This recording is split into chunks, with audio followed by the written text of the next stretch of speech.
यह है दोस्तों कि नरेंद्र मोदी के पास बहुमत नहीं है।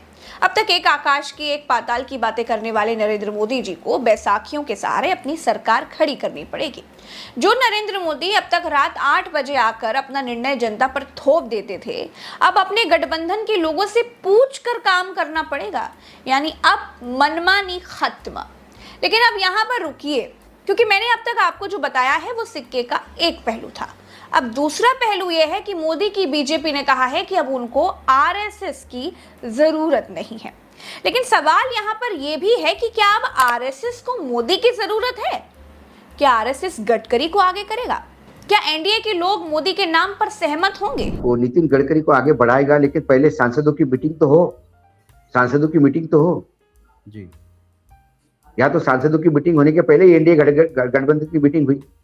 प्रोसेस क्या होता है? पहले बीजेपी की अपने सांसदों की मीटिंग होगी, उसमें मोदी जी का नाम आगे प्रपोज होगा, मोदी जी नेता चुने जाएंगे और फिर मोदी जी घटक दलों से बात करेंगे, एनडीए का चुना जाएगा। मोदी जी पहले एनडीए से एंडोर्समेंट करवाना चाहते हैं अपना। जो बातें आपको और मुझे पता है वो मोदी जी को पता नहीं होगी, ऐसा थोड़ी है। परंपरा बदल दी उन्होंने। इंडिया गठबंधन नरेंद्र मोदी को प्रधानमंत्री न बनने देने के सारे जतन कर रहा है। एनडीए गठबंधन के पास सीटें हैं 292, लेकिन इनके गठबंधन से 16 सीटों वाले टीडीपी और 12 सीटों वाले नीतीश कुमार इंडिया के साथ जा सकते हैं। इंडिया के लोग कहते हैं हमारी बात चल रही है। अब बात अगर चल रही होगी तो मैं चैनल पर तो नहीं बोलूंगी, लेकिन राजनीतिक नेता और इतने बड़े बड़े जो शीर्ष दिग्गज नेता हैं, ये सब एक दूसरे को दशकों से जानते हैं और मुझे लगता है एक दूसरे से बात तो हमेशा ही करते होंगे। यानी 16 और 12 सीटें मिलकर हो जाती हैं 28 सीटें। अगर मोदी कैंप में से ये दोनों पार्टियां निकल जाती हैं तो फिर पूरा एनडीए सिमट जाता है 264 पर। बहुमत के लिए चाहिए 272। ऐसी सिचुएशन में एनडीए के पास सरकार बनाने लायक आंकड़े नहीं रह जाते हैं। दूसरी तरफ इंडिया के पास है 234 सीटें, यानी बहुमत के लिए इनको चाहिए कुछ 38 सीटें। अगर 28 सीटें नीतीश बाबू और चंद्रबाबू नायडू की तरफ से मिल जाती हैं तो कम पड़ेंगी केवल 10 सीटें। और अब ये 10 सीटें इंडिया गठबंधन निर्दलीय कैंडिडेट से और छोटे दलों को जोड़कर जुटा सकता है। नीतीश कुमार इंडिया के संपर्क में है। दोस्तों, नीतीश कुमार और तेजस्वी यादव दोनों को इंडिया और एनडीए की मीटिंग में जाना था। पटना से एक जहाज उड़ता है।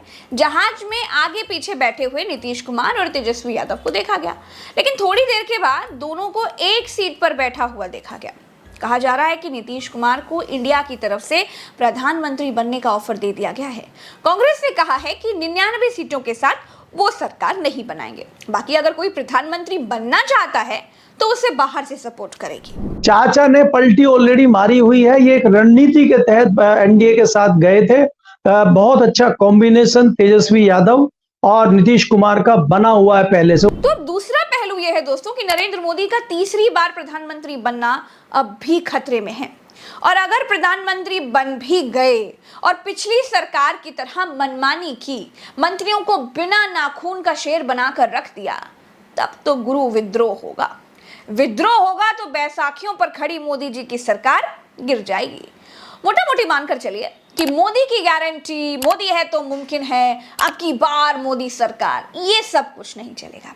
अब मोदी सरकार नहीं, अब तो गठबंधन की सरकार। बीजेपी पोस्टर्स में दिखाती थी कि मोदी राम को लाए हैं। मोदी जिस अयोध्या के नाम पर पूरी उम्र सत्ता में रहना चाहते थे, उस अयोध्या ने मोदी के कैंडिडेट को ही हरा दिया। बीजेपी का सुपड़ा उत्तर प्रदेश में ऐसा साफ हुआ कि अयोध्या की सीट तक हार गई।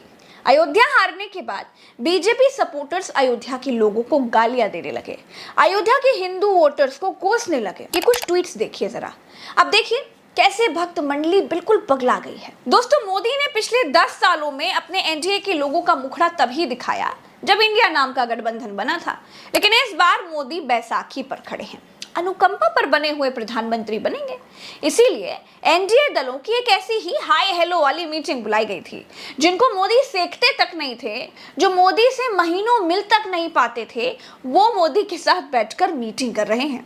समय ने मोदी को यहाँ पर लाकर खड़ा कर दिया है। मोदी को झूठ मूठ का मुस्कुराना पड़ रहा था।